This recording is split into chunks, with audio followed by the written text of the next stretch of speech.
Hello, everyone. I'm Father Alexander, And I am the Reverend David Marshall. and there's no storm, but I'm on vacation, which is why this is another edition of Father Alex being at home while he records this podcast.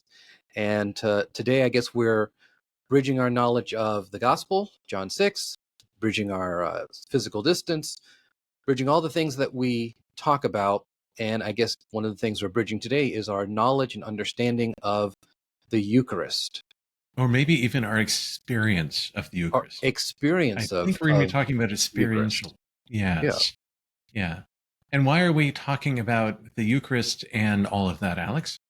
Well, because in the lectionary it gives you like 18 weeks, it feels like, even though it's like 4 or 5, of We I spend am the half bread the of year life. with this.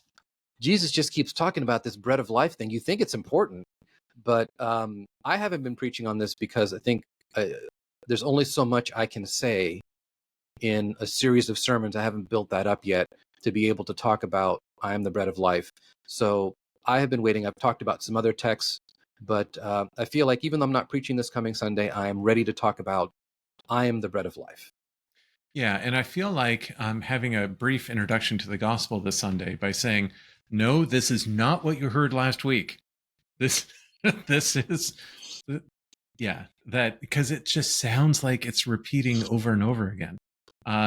That one of the phrases we had to learn when we learned Russian, the warm up that we had was "Повторение мать учения" in Russian, which is uh, repetition is the mother of learning. Mm-hmm. Repetition Mm-hmm. is the mother of learning. That is a very Orthodox Eastern idea of how Yes. to learn. That repetition is the mother. And so John is doing that, right? He's repeating this story over and over again because it is so far outside of the realm of understanding that I think it needs a lot of repeating.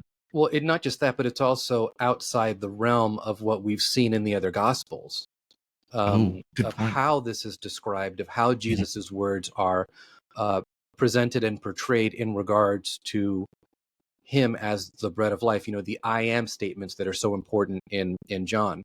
And Yes. for me, I think my familiarity with the sacrament of Holy Communion, with the presence of Jesus in the Eucharist, because I'm so close to it, it's actually hard for me to talk about it to other people and not give like a dissertation or just not keep going. So I find myself in an odd way feeling constricted in trying to preach on this because there's so much I want to say. Yeah, and our church polity doesn't help at all on this. And you and I do not agree on the general ordination exam of whether we should have it or not. And I blame the GOE for stuff like this. That when we talk about the Eucharist, we tend to explain it if it were a 3 to 5 page paper Yeah. with all sorts of references and stuff. Because what we're going to be talking about today, folks, is not that. We're going to be talking about what we have experienced by having the Holy Eucharist present with us. So I've Um, actually got an image that addresses exactly what you just talked about. Maybe it'll land for you, maybe not. so When before we get we, to the image, Mhm. Linda right now is asking what are you guys talking about because she's missed the last 2 weeks. So do you want me to read the first part? Or do you want to read the first part? You go ahead and read the first part. John 6:51, verse 51. Jesus said, "I am the living bread that came down from heaven. Whoever eats of this bread will live forever, and the bread that I will give for the life of the world is my flesh." Not confusing at all, No, right? well, okay, because Well, we've repeated it so much. right. For a Um, first century person, oh yes, this is wow. And not just that, but later on, when Christianity, when the way begins to really gain traction, what do people think Christians are? uh, um, Cannibals, the cannibals. Thank you. right? Yeah, yeah. But the image that I was going to give is that we have to be careful that we do not talk about the Eucharist. I'm just going to stick with that word, Okay. as if we're describing a recipe. Mm, Instead, we have to talk about it as if we are talking about an experience. So I think if that's I very good. get up and I tell you, this meal, right, you got to try it. It's, 2 cups of flour and this and that, and you brown the meat and all these other things. That's giving you the recipe. Hmm. But if I talk about what it tasted like and what it felt like and the neurons that blew up in my brain because of it, that's Hmm. talking about the experience. And when we're talking about a spiritual experience, the language is even more powerful because it's so different. I'm right there with you. And one of the things that I shared with Alex that I have a problem, and that is that I'm now having difficulty reading these things in English without looking at them in Greek. And I said, I have a problem. So the bread, this is what Alex and I were joking about right before we hit record, was the word bread can be translated also as loaf. And I am the living loaf that came down from heaven. And I That love that just the loaf coming down. that It's just just means that just means that Jesus isn't a slice. He's the whole loaf, man. he's the whole right. He's not a morsel. He's not like a little tiny wafer. He's the whole loaf. Right. Now, He is the baguette. wouldn't that be a powerful image? And by the way, just I'm not trying to get off on a tangent, but on Monday, Thursday, when we celebrate the institution of the sacrament, I Hmm. use real bread. Yeah. Like I use real kind of bread, and I'll break it up and kind of make it messy in that way to demonstrate to people that the Eucharist doesn't need to be sanitized for us. Right.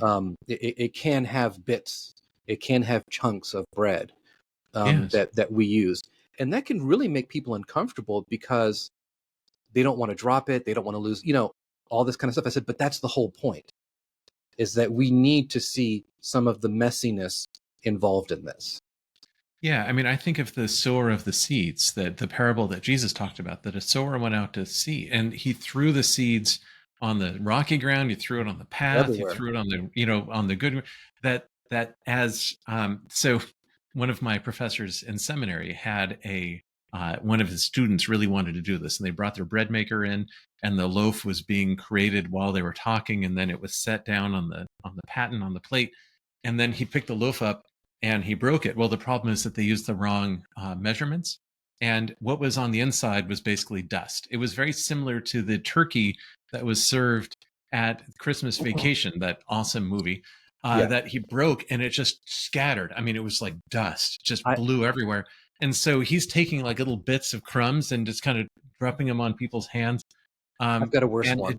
it just went everywhere. But it and we get really nervous. We in the Anglican tradition get really nervous about having that type of bread experience. Well, I've got a worse one. There was one where a person All right. gave the recipe for bread, and they Uh gave it to somebody in the church, and the priest breaks it open, and there's cranberries inside. huh. Wow. Oh, that's fantastic. And I just went, I don't even know how you roll with that. You just got to roll with it somehow, you Right. know? And then I think, what type of wine do you pair that with? But it's Exactly. yeah. So coming Wow. back to the text here, Jesus is offering something. And, a good question would be to ask is, why does Jesus want us to have this experience that he's talking about?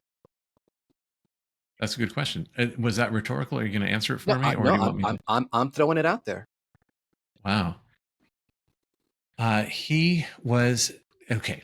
So, church tradition is that the institution of Holy Eucharist or Holy Communion Hmm. was for us to have a practice while he is not here, Hmm. waiting for him to return. Hmm. But to me, that seems like a very good seminary GOE type answer. I agree. I agree with that. That's not a personal answer. No. Um, I think that Jesus is trying to help the people that he's talking to understand just how personal of a relationship he wants.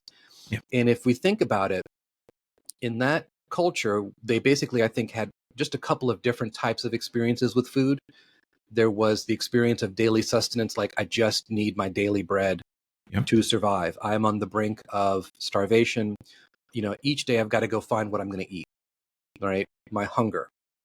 But then also think about the whole loaf, right? The other aspect was feasting. And so the idea of abundance and generosity from God, the idea of experiencing something that is lavish, Hmm. that touches all of the senses of the body, that to experience God in this way is profoundly personal, profoundly spiritual, and profoundly fulfilling. And that to me is, I think, where from one standpoint, Jesus wants to go. I'm not getting into theology. I'm not getting into that we are joined to the crucifixion and the death and resurrection of Jesus. I'm not talking about the theology. Hmm. I'm talking about from the sense of we are human beings with bodies and taste buds and noses that smell things and hands that touch bread, that this is a profound experience. Yes. I think Jesus was doing a theological reflection to top all theological reflections. Mm-hmm. That he had just fed 5,000 people. They had just eaten. They had just seen the miracle of having 12 baskets of leftovers, right? They had just seen this incredible outpouring of food. Mm-hmm. And then they approach him and they're like, "What are you talking about? How can you give us your flesh to eat?"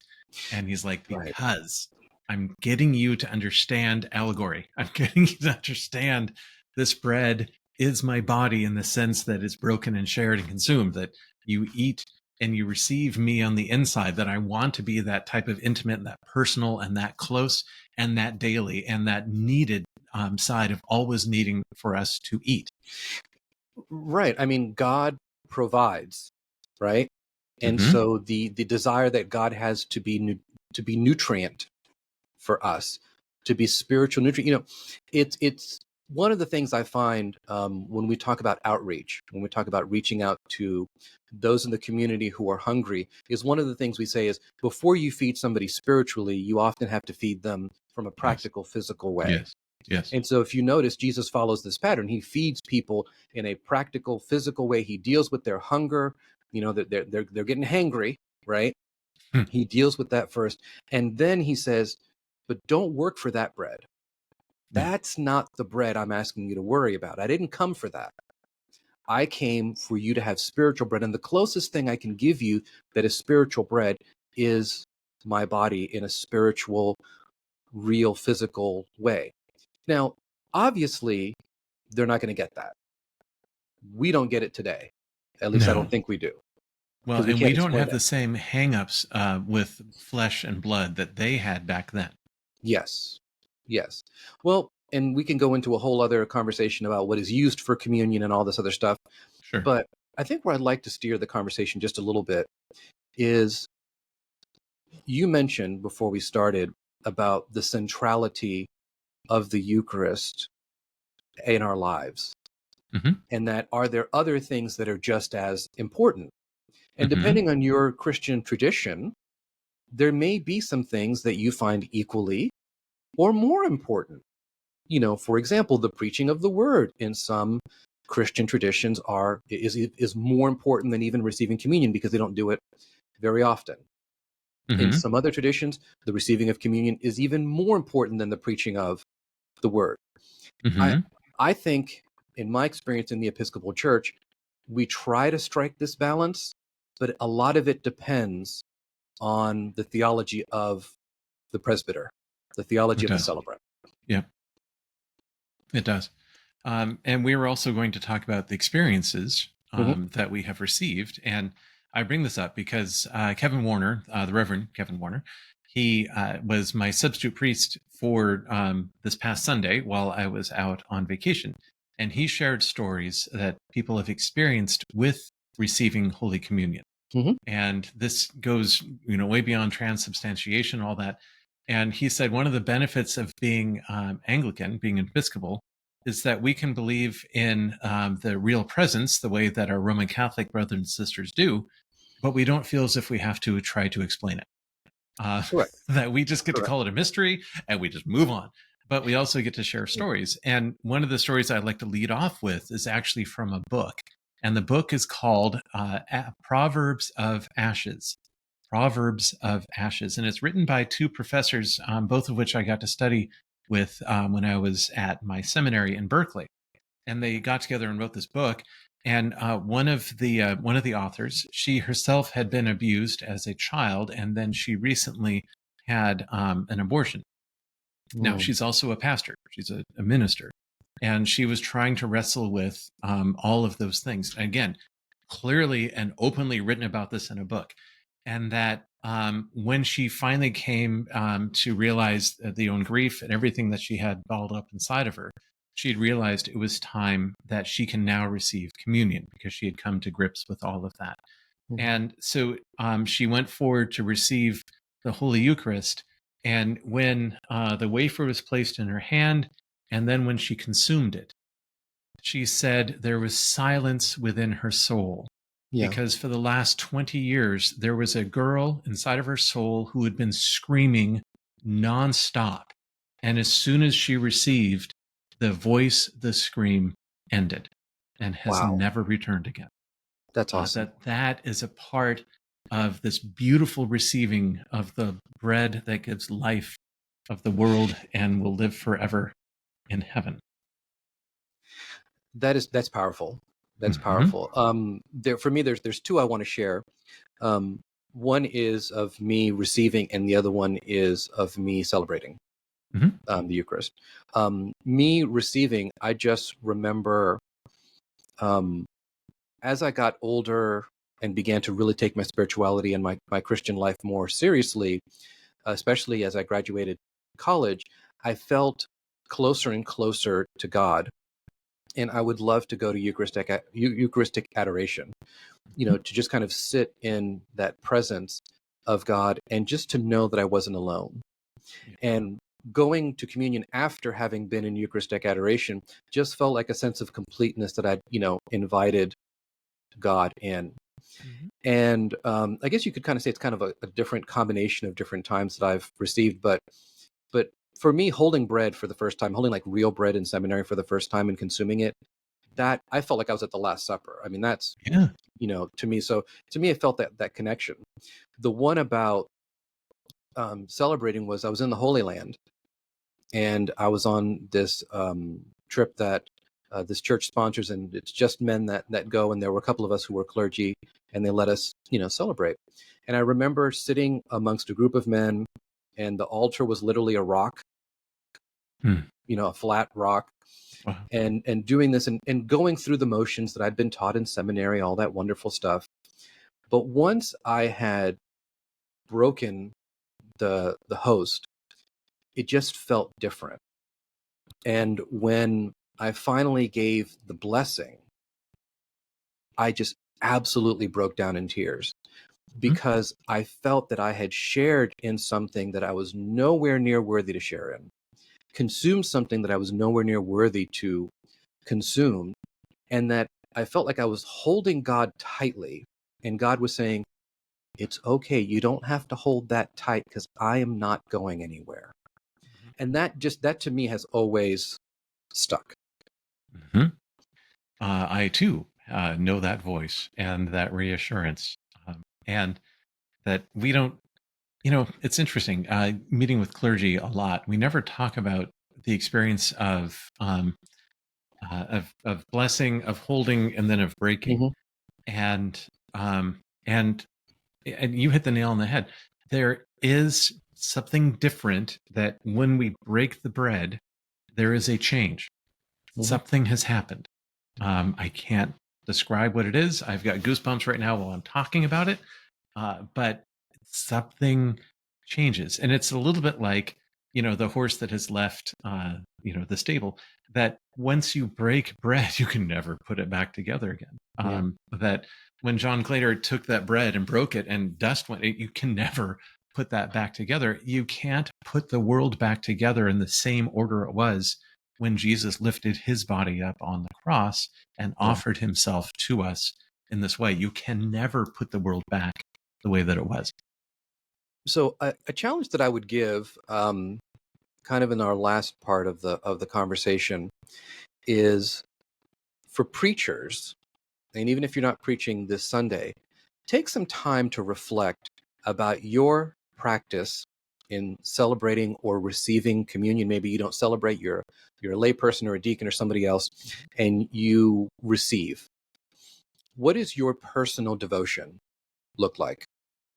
What's your personal experience look like? And if you are the priest, and it is your duty to create the environment in which the sacrament is celebrated and received, how true are you being to that? Mm. Because sometimes, and I notice this with priests who are burned out or who are tired, that sometimes, for lack of a better way of saying it, it can get sloppy, Right. you know, or that the congregation doesn't feel the reverence that is attached to this.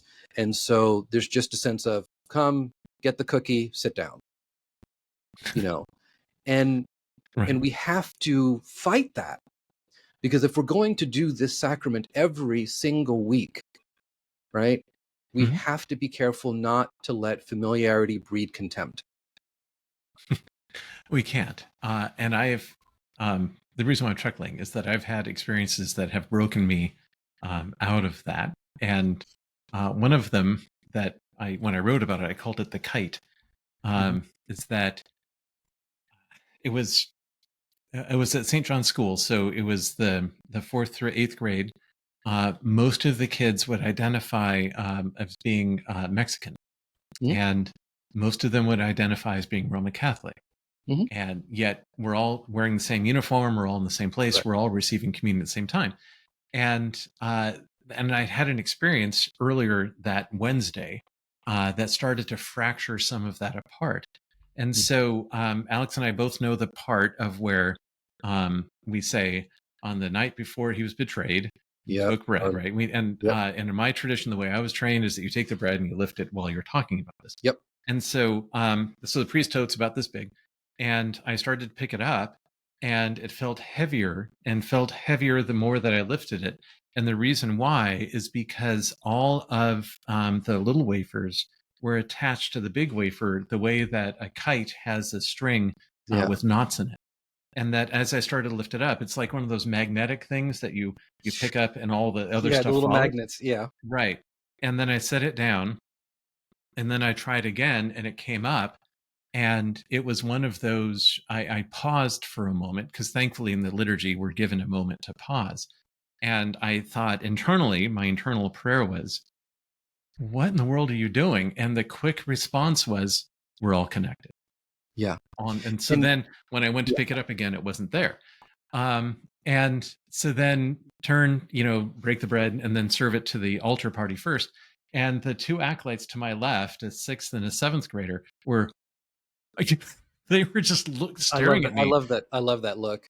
right? And they're like, "How did you do that?"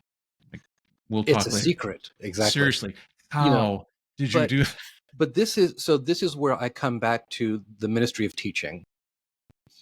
It is so important, and I want to give one example before our time runs out, and I think you will thoroughly appreciate this example. Um, I talk about in my preaching, when I talk about the Eucharist, that there is one cup, right? Yep. Not not. I mean, we distribute the wine through several cups, if we need to, but we start with one cup, and it's not one cup for Dave and one cup for Alex. It's not one cup for those who went to Florida State and then one cup for everybody else. It's one. And I tried to explain this to somebody, and they said, "Why is that so important?" And I said, "Well, growing up in South Florida in the 50s and 60s and 70s, there was still religious segregation in many ways in the churches, right? And there was a Catholic church where if you were white, you came up to the middle aisle and you received communion there. And if you're African American, you received from the side and you did not receive the cup, Wow. right?" And I said, here, there was one cup for all. And it started to hit home when I began to preach about that. If we are truly going to be a church that believes in the power of the Eucharist and the power that it has to unify as Hmm? one body, then we need to be really, really hitting home with, there is one bread, there is one body, one faith, one Lord, one baptism, Hmm? one cup for all. And that's, like I said, I come back to that image because there's so many differences we have in our churches, but there's one cup. there is one cup. And we keep striving for that day when, Yeah. yeah, Yeah. that, yeah. Can I talk about striving just briefly? Because I feel as if somebody is preaching and they're like, okay, I don't feel that comfortable talking about experiences, but if you want to talk about grammar and syntax, you ready for something fun? You got 4 minutes. Go Whoever, for it. all right, good. Whoever eats of this loaf bread will Yeah. live forever. Whoever eats, is eating, and will eat of this bread will live in the future forever. Mhm. The to live is not has lived, is live, will live. It is something in the future. And continues the loaf that I will give, which means it is not yet given, Mhm. but will give in the future, for the life, which is right now, of the world, is my flesh, which is right now. That we have this amazing bouncing around of time. Whoever eats will eat, is eating, and will then live forever. And the bread that someday I give for the life of the world is right now my flesh. Which is, of course, indicating that it is flesh now, but there is also something for the life that's coming beyond. Exactly. And that the next few lines, people are really focusing on Jesus here and now and present, and he's trying to express to them what John is expressing to us in Greek is that this eating is an ongoing eating. It's not just once. It's not just I was at the feeding of the 5,000. I had that bread. I'm good. It's a sense of continually eating and then having something in the future. Because when our bodies consume, they feel good now, but we know that we'll be hungry again. And Right. he was trying to express this, that there is something even larger, an allegory of a metaphor, if you will. I mean, it's just a much Yeah, deeper it's very sense. rich. It's very It's rich. very rich, is what I'm trying to say. And you look like you have that sense of trying to wrap it up. So I'm just going to Oh, stop right there and say, so well, we usually try to keep it under 30, for I our know. listeners. Yeah. But this just goes to show, Dave, that there's so much to talk about with this. And maybe in the future, when we start to get towards like Monday, Thursday, or another day, that maybe we'll just do like an hour-long episode of just Eucharistic stories. Oh, that would be fun. Because I think it's so rich, and because it is, as we would say, the source and summit of our faith, it's important for us to try to connect with this.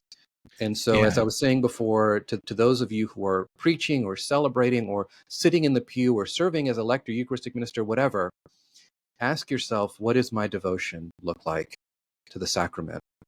Mhm. Because it says a lot about what my devotion is to Jesus. Yes. There's been a lot said about the Olympics and the Last Supper and the opening and all that stuff.